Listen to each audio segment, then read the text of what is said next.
8:34, estamos en ampliación de noticias. Fernando Carballo, Carlos Villarreal y quien habla, Mónica Delta, a través de RPP, La Voz del Perú. Ayer hemos tenido una información que nos ha impactado en realidad, porque tiene que ver con una circunstancia que la mayoría de los peruanos desconocía. Y el hecho es y está vinculado a un comportamiento, una situación en la que se ha visto envuelto el expresidente Martín Vizcarra. Se habla de que, y él mismo lo ha confirmado, el 2 de octubre recibió en Palacio de Gobiernos una dosis experimental de la vacuna de Sinopharm, pero hay antecedentes y circunstancias que evidentemente, por decirlo menos, agravan una actitud irresponsable, porque primero, el país no lo conocía; segundo, que él estaba representando a la nación; tercero, que debió en todo caso ser avalado por su propio gabinete, y hasta lo que sabemos esto no ha ocurrido. Estamos con el congresista Leonardo Inga, presidente de la Comisión Especial de Seguimiento de Emergencias y Gestión de Riesgos. Ayer se presentaron y siguen, digamos, haciéndolo, la presidenta del Consejo de Ministros, Violeta Bermúdez, y la ministra de Salud, Pilar Macetti, para responder, entre otros puntos, sobre esta revelación. Quisiéramos conocer su opinión, congresista Inga. Muy buenos días, Mónica, Fernando. Bueno, en principio es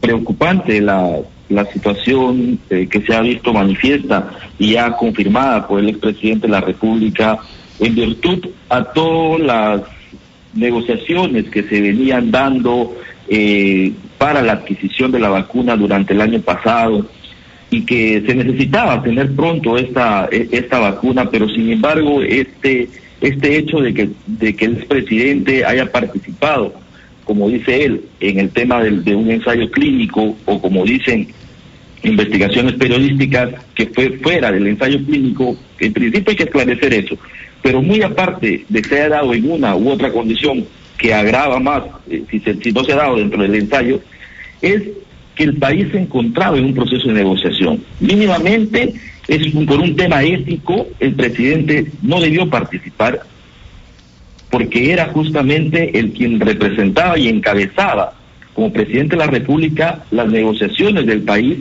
con laboratorios que pretendían vender estas dosis o estas vacunas a el Estado peruano. Entonces, allí hay un tema mínimamente ético, y que también de realizarse las investigaciones es llegar a también tener delitos penales, ¿no?, incluidos en esto. Pero hay un tema que sobre todo nos preocupa a la comisión, y que siempre hemos exigido a todos los ministros que han acudido a nuestra comisión, es transparentar las negociaciones. Por ello, desde un principio hemos pedido transparentar las negociaciones, y para que situaciones como esta luego no empañen todo este proceso que requiere el país de contar pronto con vacunas. ¿Por qué hago esto? Porque se tenían negociaciones con Pfizer desde el mes de julio del año pasado. El 29 de julio se firma el contrato de confidencialidad. Luego, el 17 de septiembre, se firma el pliego de condiciones vinculantes. Se tenía que haber firmado el 17 de octubre el acuerdo definitivo. Este acuerdo definitivo no se llegó a firmar. Recién lo hemos firmado este mes, el acuerdo definitivo con Pfizer. Entonces, y previo a esa fecha del 17 de octubre en la cual se debió firmar, está la vacunación del expresidente con la vacuna de Sinopharm. Y el Estado peruano, aparte de la facilidad de COVAX Facility que ha firmado, el primer convenio que logra cerrar es con Sinopharm. Si bien es cierto, es en otro gobierno, pero toda la negociación previa, las trabas que se han ido dando y que no han sido esclarecidas por qué motivo no se ha llegado a firmar el contrato con Pfizer, y ahora sí, ¿qué diferencia hay entre esa fecha y esta? Y lo otro es que con COVAX Facility se firmó, pero no teníamos ningún convenio con ningún otro laboratorio. Significaba que no teníamos ninguna vacuna que iba a llegar con COVAX, porque uno de los requisitos es te dan a escoger entre la canasta con los laboratorios que tú tienes convenios. Entonces, en el Perú no tenía ningún convenio. Significaba que en COVAX su canasta de vacunas estaba vacía, estaba a la espera para poder ver qué vacunas lo iban a poder atender al Perú. Y esto recién se ha dado cuando se han cerrado los contratos con Sinopharm y con Pfizer, que recién estas dos vacunas ya están a través de COVAX Facility para que lleguen al país.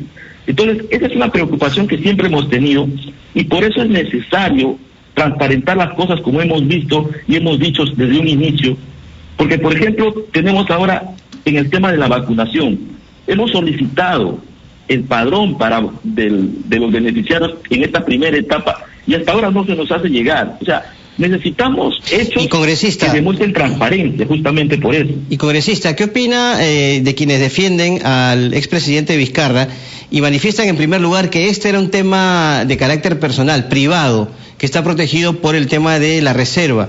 Y en segundo término que en ese momento la vacuna no era tal, o sea, estaba en una etapa de ensayos clínicos y por lo tanto no podría considerarse vacuna. Hablo de quienes defienden obviamente la posición de Martín Vizcarra. ¿Usted qué opina al respecto? Sí, en principio decir que el señor Vizcarra no era un ciudadano cualquiera en el momento, en el 2 de octubre, cuando se puso la primera dosis de la vacuna de Sinopharm. Él es un funcionario público, era la persona que encabezaba o representaba al Estado peruano, ¿no?, ante el mundo, y en principio que lo ha ocultado, porque si hizo eso, él lo debió tomar. Ahora, días previos, o un día previo a que se ponga la vacuna, llamó al representante del ensayo clínico en el país a que acuda a Palacio de Gobierno. No conocemos la agenda para qué lo ha llamado. Entonces, allí ya las cosas no están del todo transparentes, no es del todo un acto que él lo ha podido hacer inscribirse a través de la página web. Lo sabemos muy bien, no cabe ninguna duda que ha habido por lo menos una falta de transparencia total, sino mucho peor que eso. La pregunta es, ¿qué le corresponde a ustedes como congresistas hacer en las actuales circunstancias de nuestro país? De otra manera, preguntarles si era necesario convocar y hacer que 3 ministros pasen horas dando explicaciones principalmente sobre este tema, también sobre otros. Es cierto, algunos miembros de la representación nacional los han llamado vacadores a los que han promovido esta sesión de ayer. Todo esto, como usted comprenderá, junto al llamado de otro congresista para que ustedes figuren entre los primeros a ser vacunados, da una impresión de una institución como el Parlamento que no colabora con la campaña de vacunación que estamos haciendo. La pregunta es, ¿han reflexionado ustedes sobre de qué manera pueden aligerar las cosas en vez de estarnos arrastrando a más y más conflictos políticos? En principio rechazamos el término de vacadores, eso claramente lo hemos manifestado. No lo he usado yo, es uno de ustedes que lo ha usado. Sí, Rocío Silva Santesteban fue. Exactamente, rechazamos ese término. Lo segundo es que el tema relacionado a la priorización de las vacunas para los congresistas, hemos sido claros, como bancada al menos y personalmente, que no estamos pidiendo que estar en la primera línea para la vacunación. No nos corresponde y se debe respetar el cronograma que ha establecido el Ministerio de Salud. Lo otro es que el tema relacionado al señor Vizcarra no va a detener el tema de la vacunación y las negociaciones ni nada. Desde el Congreso tenemos una responsabilidad de fiscalizar y debemos, por ello, investigar este tema a profundidad y cuáles han sido las implicancias en torno a las negociaciones de la adquisición de vacunas. Si esta situación que ha ocurrido el 2 de octubre ha tenido implicancias en el retraso de poder traer otras vacunas con anterioridad al país, sería sumamente lamentable que eso haya ocurrido. Muy bien. Entonces, referente muy concreto, tema de la por participación favor. del Congreso, Sí. Desde el Congreso estamos preocupados en que las vacunas lleguen lo más pronto posible. Bueno, no solamente el Congreso, el país está preocupado. Y se vacunen a la primera línea tenemos que dar priorización. Hay un tema que tampoco se ha tocado, que es los adultos mayores. Sí, bueno, sobre ese tema lo vamos a poder tocar en cualquier otro momento, congresista Enga, el tiempo es tiranísimo, le agradecemos su participación, y también hay que señalar que antes de ir a la pausa, ya tenemos en línea a Pedro Angulo, que ha sido secretario general de la presidencia, que fue nombrado tras la renuncia de Miriam Morales. Recuerden ustedes que además coincidió toda esta circunstancia con el escándalo del entorno más íntimo del expresidente Vizcarra. Su versión, evidentemente, porque en hechos como estos es muy importante mirar y cruzar versiones. Se habla, por ejemplo, de la presencia de una enfermera en los días que se han señalado que fueron a conversar con el señor Pedro Angulo, y lo que se ha confirmado también es que efectivamente en esa fecha, es decir, entre el 1, 2 y 29 de octubre, que han sido las visitas tanto del doctor Málaga como la enfermera, allí se habría realizado la aplicación de esta primera dosis al expresidente Vizcarra. Así que hay varias cosas que conversar con él. Pausa y volvemos.